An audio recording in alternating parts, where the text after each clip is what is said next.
I got one beam ready.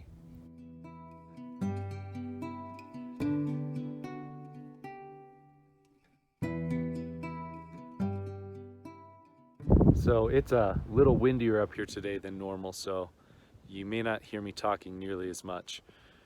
Today, what I want to be accomplishing while I'm up here is I need to fix my sawmill that's behind me.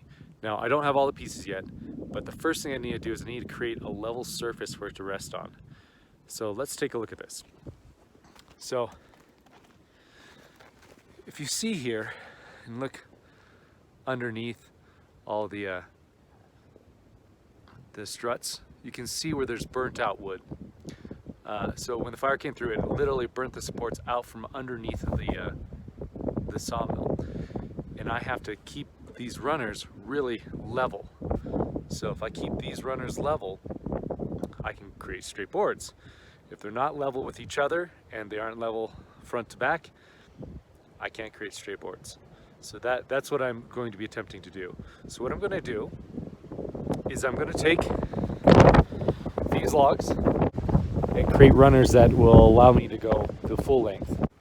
Right now, the entire length of this track is 11 feet. I actually have two more extensions for this track that are 7 foot long each, which means I need a total of 25 feet.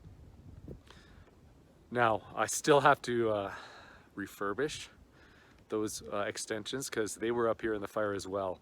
They're still good, but they're a little rusty. I have to take the rust off, probably put a coat of paint on just to protect them a little bit.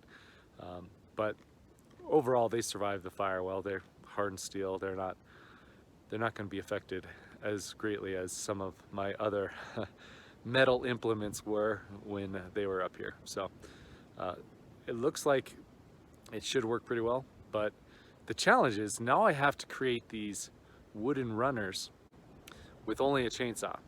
So I'll do my best to get them as level as possible. I'll show you some of the techniques I've used in the past and have seen, but the reality is that they don't have to be perfectly level. As we look at these, each of these runners has these feet that I can level up and down. So as long as I'm close, I'll be okay because I can level along that board using these feet as I go.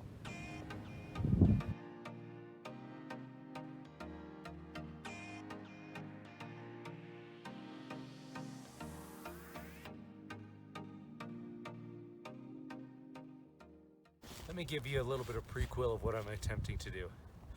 A couple things to know. When you're cutting a log lengthwise, it's best to have a ripping chain. This one is not a ripping chain. Now let me describe to you what a ripping chain is. Essentially, a ripping chain has a different angle on the chisels of the chain that cuts more efficiently lengthwise with the grain of the log. The problem with this is they're also more dangerous. They're more prone to kickback and other things as well. So, and they can come off the chain, come off the bar a little bit easier. But they're way more efficient in cutting with the grain lengthwise along the log. I had some of these with my old saw that got destroyed in the fire. I don't have one yet, so this may take a little while.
I think I get to stop filming for this event. I've had my camera fall over a dozen times or more now because of the wind.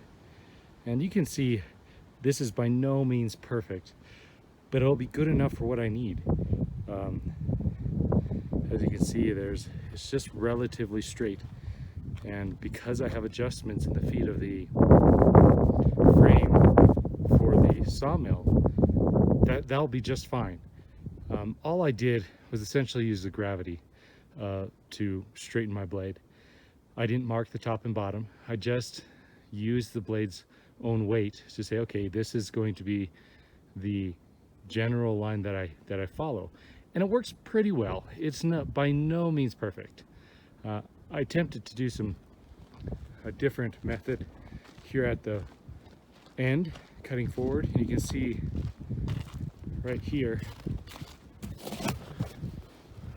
that I missed that line quite a bit. So I stopped, and so I'm not too concerned for this method. I just wanted to try it out. And I don't like it as much. Following the chainsaw all the way down seemed to be the most effective at keeping it relatively level. Marking my line would have been the best way to do it. I didn't take the time to shave off all the bark, take a chalk line and make a mark, but that is the most effective method to creating as straight a line as possible. Again, because didn't need to be that perfect, I wasn't too concerned. I still need to flatten out the other end, so I want to keep this log as close to the same angle as possible, so that gravity can create a parallel line with the one I already cut. And we'll see how this all turns out. Okay, so at some point, camera fell over again, turned off, but I got one beam ready. I still need to cut another one of these. Took me 3 tanks of fuel in my chainsaw to get through both sides. So yeah, not a quick process for sure. And this will do pretty well for what I need it for.